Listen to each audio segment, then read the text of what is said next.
this past week I took an internet vacation. I didn't go anywhere, but also just wasn't online. And I recently moved to the Pacific Northwest. And so I spent a lot of this time in the woods. And here you could see a gigantic tree. That is a human being right there. So that's how big this tree is. And you just see these incredible creatures. But in the forest around near where I live, you also see a lot of these sorts of fallen trees with all sorts of other plants growing on them. And this one in particular I came across, and there was a sign next to it. Not easy to read, but this sign says nurse log. This old fallen tree is now a nurse log. Abundant plant life feeding on the rotting log will accelerate its decay and thereby hasten the creation of something in the surrounding area. And it says that like the decaying tree gives the rest of the forest the thing it most craves, which are these kinds of nutrients. And these nurse logs are beautiful, You know, they're lying down in these open areas in the forest, and there's just so much stuff growing on them. And I did more reading on them and learned that, you know, one of these giant Douglas firs will live for 500 years, and then it will fall. It will eventually die and fall, and its rotting corpse, its nurse log, will also last for another 500 years. That the tree lasts exactly as long growing into the air as it does sort of feeding this ecosystem on the ground. I even found an artist who makes like installations using nurse logs because of just how beautiful they are. And so I think that right now, maybe we are living in a society that has been just like this towering edifice of a mindset, a way of looking at the world, and it is falling. It is falling. We don't know towards what yet, but there's certainly a kind of an empire, a kind of way of seeing that is falling at this moment. And this is scary because I think right now we're like here on the falling. It's just fallen. And so it's, you know, it's a disruptive moment. But that ultimately where this ends out is it something like a nurse log. Because, you know, what happens when this tree falls is that the canopy of leaves had been covering the forest floor, so nothing else could grow below. And actually one of these giant Douglas fir trees, only 4% of the actual tree is living matter. All the rest of it is the husk, the system, the support structure that lifts it up to the sky, but only 4% is living. And I think that's kind of the case with this world we're in now. That of the world that's in power, that is having these sort of death throes of this large societal change, that system has a lot of infrastructure, it has a lot of support, has a lot of built into it, but there's not much actual life in it. And instead, one of these, a nurse log ecosystem with the sky open, everyone able to grow and flourish in this area, it's abundant with life, but it's just less tall, right? It's just less tall. Now, these are things that happen in societies, this like collapse and the growth of something new, but these also happen in our lives. You know, I experienced this in a major way just with the creation of Bentoism itself, where, you know, my tree of my life had been Kickstarter, had been a company I'd started, and that filled all of my life. There was no room or air or sky for anything else. And then that ended for me. And that ending was hard and something that I felt unsure about and faced a lot of a doubt about. But it ultimately opened up this other ecosystem. It opened up the space for this. And it ultimately opened up every other space of the bento in my life, right? In a world where I'm all about my job, my now me is like, is, you know, everything. It's everything. And every other part of my life suffered. And so what I'd like us to think about today and do as a little exercise is to imagine what is it in our lives, and using the bento as a frame, but what is it in our lives that needs to die, that could die? And die sounds harsh, right? Die sounds like something we should lament.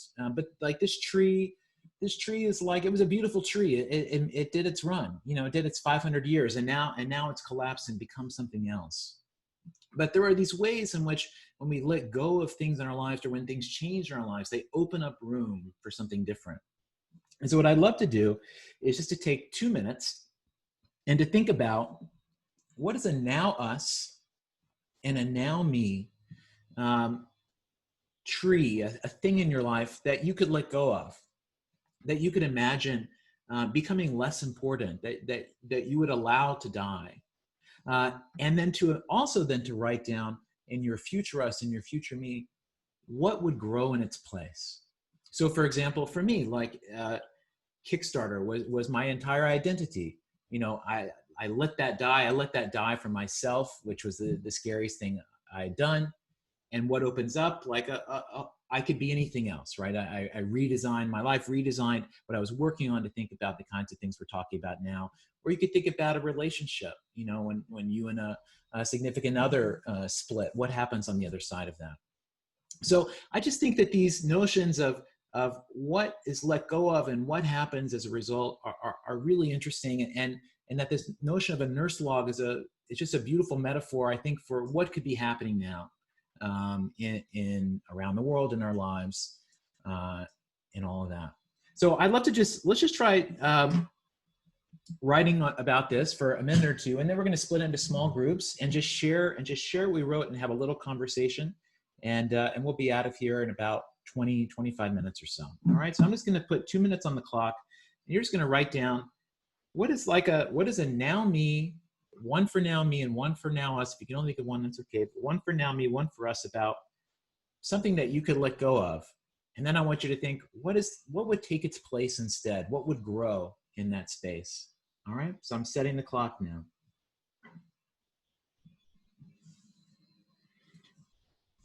One that I wrote for my now me, I could let go of my need for approval, and I could replace that with a boldness of action, not caring what other people thought.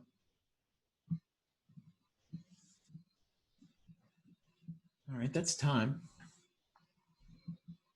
Anything interesting happen for anyone there? Anyone like to share something? I had a hard time coming up with something tangible. Yeah. So I just wrote pride. Yeah. On both ends, for me and the people surrounding me, including my family. It'll help us see a lot of this stuff that we hold back, and also like help us be more. I wanted more honesty to grow in place of that pride. Mm. Yeah. What do you think? What comes in after pride? Do you think? Is it just like you're just more open, or what is it you think? I believe that if we see more, we'll be honest more about what we see. When we take away that pride, like the fact that my needs should be more important than yours, it's like, okay, we actually see what everyone's trying to bring to the table. This is like the intention, but like tangibly, I'm trying to put this more into words. But yeah, right now, I could only put that seed of getting away pride to help more honesty and perspective to grow. Yeah, I like that. Thank you. Thanks, man. Anyone else? I have one. Yeah. And I was focusing more so on the now us, but letting go of comparisons that can lead to intimidation and replacing that with more conversation community. And I noticed that this started to fall away from me when I was working in audio engineering, because your favorite bands become your colleagues. And so like you no longer put people on a pedestal and feel as intimidated to talk to them because you have to talk to them to be able to get the job done. So I think that has prevented me from talking to some really interesting people in the past. And sometimes I can push through it, but I'm not successful 100% of the time. So trying to get rid of that intimidation, just saying, oh, we're all in the same place of trying to figure things out. And we all have our strong suits versus our weaknesses, and thus can meet in the middle somewhere there, has been something to consider. Yeah. Thanks, Alexis. I wrote down one similar. I think I went through this earlier in life, but you give up the need to be cool and you get to be happy afterwards, is like is one switch that happens for folks. Well, what I'd like to do now, if folks are down here with our last 15 minutes, is break us up into groups, and you can have smaller conversations about this topic, um, about the question of like giving something up and replacing it, like opening up space and what steps into that space. And what I'd love to do is you can either share one of these potential ideas, or you could reflect something from your own experience, that sort of I think makes real that scary transition from losing something to getting something, right? Like taking that leap is a terrifying one, and that's that kind of transition is what I want us to have to be focused. Hi, welcome back, everybody. We got just a few minutes, but I just thought we'd love it to just share back, like what happened in your conversations, any realizations or wisdom that others should benefit from. And what I found interesting about this particular subject is our society is based so much on accumulating and having more, that to start thinking about letting go of things, especially things to create more meaning in life, is really, I think, a challenge that we want to become more societal, not to have more, but what isn't important, so what we have, it becomes more important. Wonderfully said, Julian. Thank you. Funny that you said that, because that is exactly what I put for my now me is to let go of items and focus more on creativity. So I'm glad I'm not the only one thinking about such things. Yo, that obituary on Charles Webb, that was amazing. I don't want to interrupt, but like I actually ended up reading that, and the way he just let go of all societal things, even including money, to like, because he said money controls us. That was dope. Yeah, no, I liked that too much for my wife's taste. That I was like, this is it. Yeah, no, for real. What else? I got something. Yeah, please, Evan.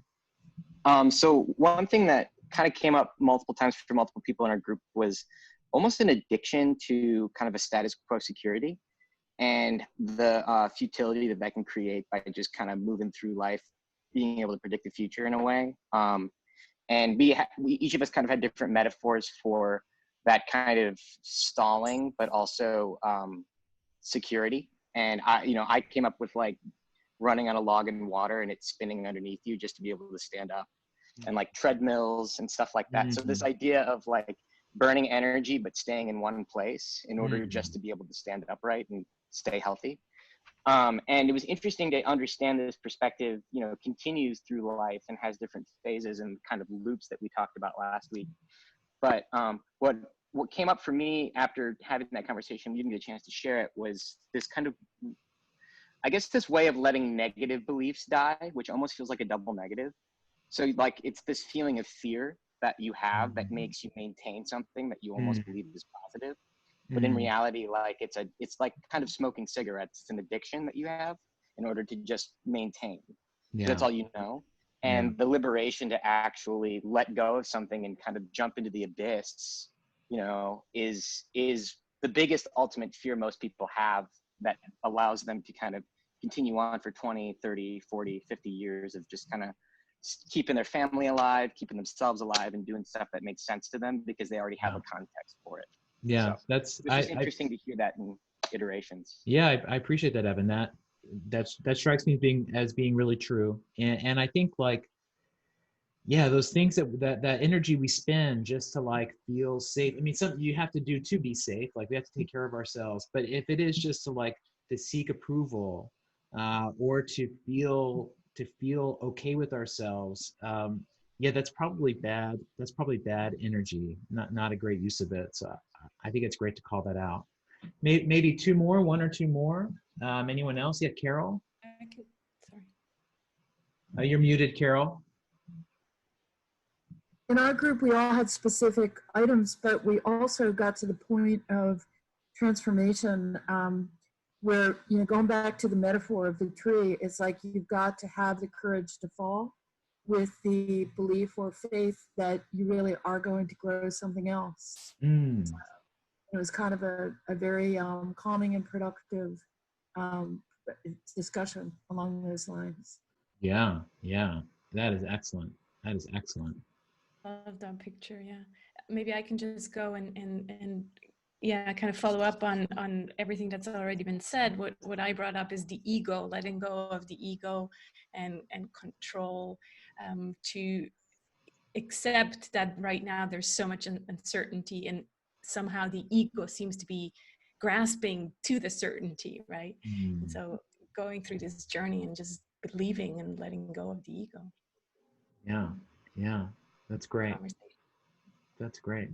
Thank you, Sarah. Thank you, and thank you for sharing on your first visit too. It's great. Well, wonderful. Well, I've loved getting to nurse log with y'all today, and hopefully this is a metaphor that you can keep in mind of just you know, when shit falls, it's not the end, right? It's just it's a different kind of beginning, and I don't know. I look at these logs walking around the woods, and it makes me feel excited about the world, as crazy as it sounds. Thank you very much. Thank you. All right. Thank you. Thank Thanks, you. everybody. Bye, guys. Bye. Bye. Have a great week. Sure.